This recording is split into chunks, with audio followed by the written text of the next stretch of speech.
During the Davos Forum this January, Argentine President Javier Milei lauded China as a great trade partner. For anyone else, this would have been dismissed as standard diplomatic boilerplate. Coming from Milei, however, it drew widespread laughter.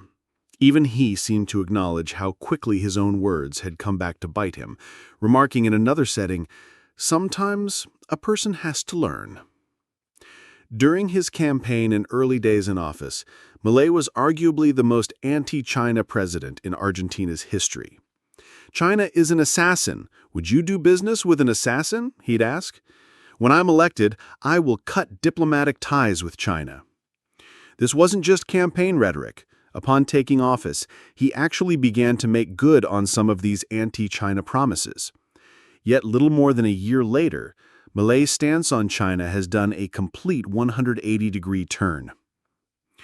During his 2023 presidential campaign, Milei's public stance on China was unequivocally hostile.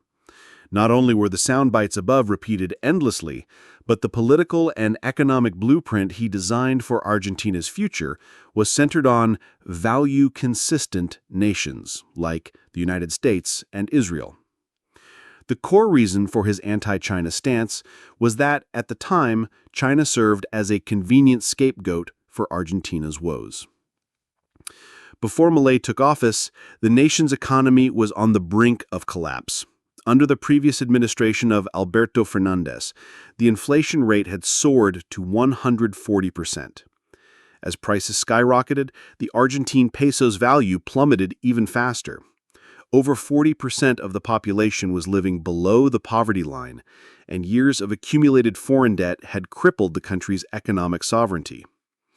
While the Fernandez government's economic management was a disaster, it was very active on the diplomatic front, particularly in cultivating strong ties with China. Under his leadership, China provided Argentina with substantial loans for key infrastructure projects. The two central banks also signed a massive currency swap agreement worth approximately $18 billion. This infusion of cash briefly saved Argentina from bankruptcy. In return, Fernandez not only visited China frequently, but also formally signed a memorandum of understanding to join the Belt and Road Initiative during a 2022 visit. For Argentina, broader economic cooperation with China was a potential way out of its crisis. To the Argentine public, however, seeing more and more economic cooperation with China while their situation worsened led them to a simple, albeit flawed, conclusion. Fernandez was selling their country out to China. As this narrative spread, Milei shrewdly seized the opportunity. He masterfully linked the public's fury at the Fernandez government with Argentina's deepening economic ties to China, framing a pro-China policy as a concrete symbol of the previous administration's failure and corruption. Riding this wave of public sentiment, the political firebrand Milei successfully won the Argentine election on November 19, 2023, and was officially sworn in on December 10th. After becoming president, he didn't go back on his word. He really did begin to implement his anti-China campaign promises. A core tenet of his anti-China platform was to align with value-consistent nations, led by the U.S. and Israel.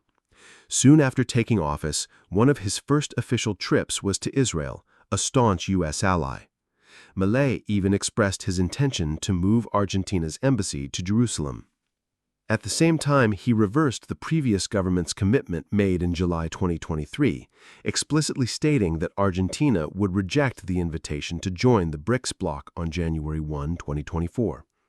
But when his first month in office ended, Milei opened the books and discovered that the idea of China's economic cooperation dragging Argentina down was a pure political lie.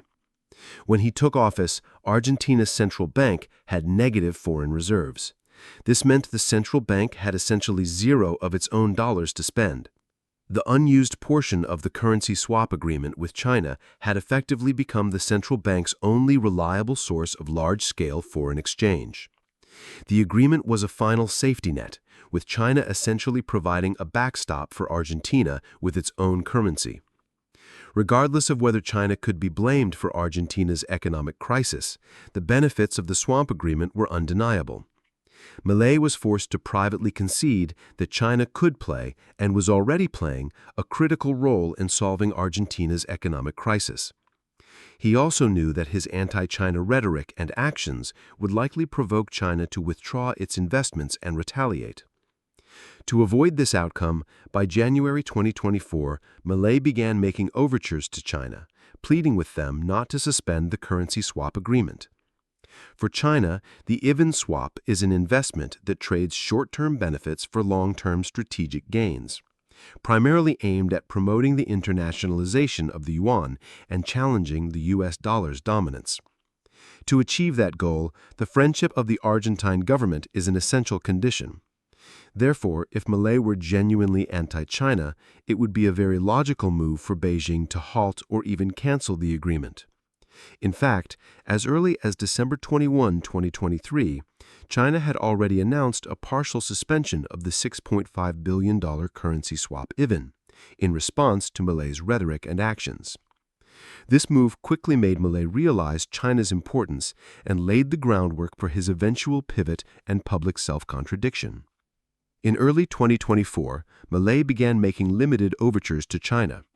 In April, around the time he dispatched his foreign minister to visit Beijing, Milei was interviewed by Western media about his new stance.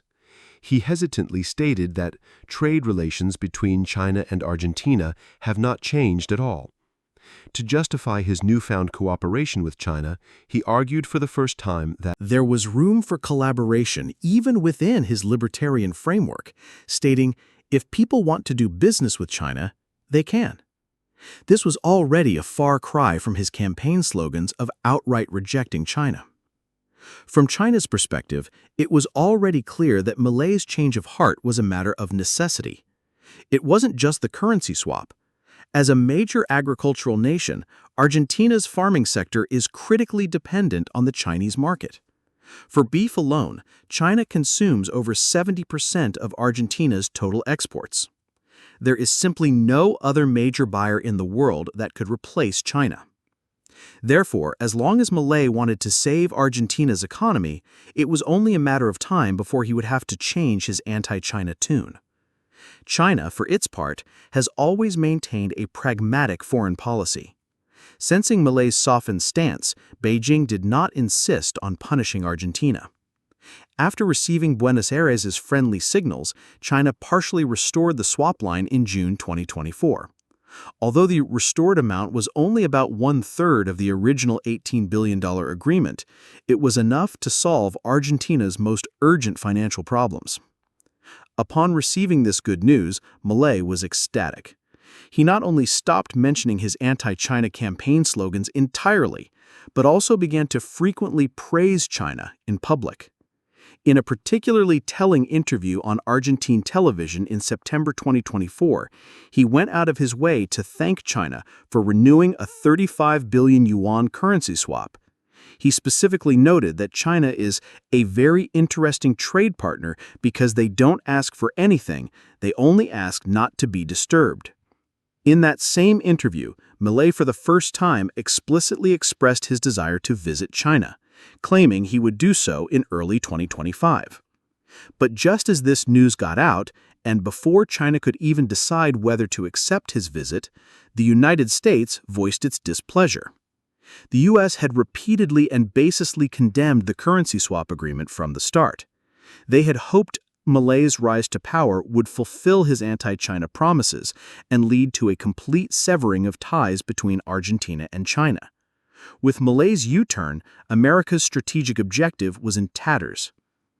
After September 2024, the U.S. government, in a reversal of its earlier support, began to frequently criticize the Argentine president it once championed. Early this year, it publicly opposed the renewal of the China-Argentina currency swap, smearing it as an extortion mechanism, and openly threatened to veto a $20 billion IMF loan to Argentina if the deal was renewed. But the Milei of today is not the same man he was 2 years ago.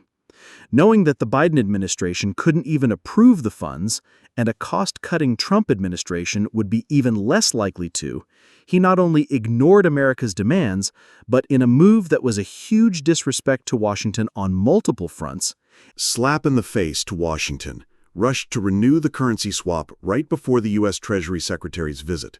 The only thing the U.S. has managed to accomplish through its constant threats and obstruction is to prevent Milei's visit to China from materializing, for now. But while Milei the man can't go to China, Argentina's pro-China actions are multiplying. Just last month, Milei personally shared and celebrated a new beef agreement with China on his social media. In the agricultural sector, Argentina's exports are in direct competition with the United States. The increasing frequency of such announcements clearly reflects that Milei has completely abandoned his campaign's anti-China platform. It is now a consensus from the top to the bottom of Argentine society that cooperation with China is not the source of the country's economic problems, but a key part of the solution. For Milei, as long as he can fix the economy, nobody really cares if he fulfills all his campaign promises. And for the United States, allowing Milei's pro-China pivot to continue is to admit a difficult truth. Not only is the U.S. unable to solve Argentina's economic crisis, but it may very well be the primary force that pushed Argentina's economy to the brink of collapse in the first place.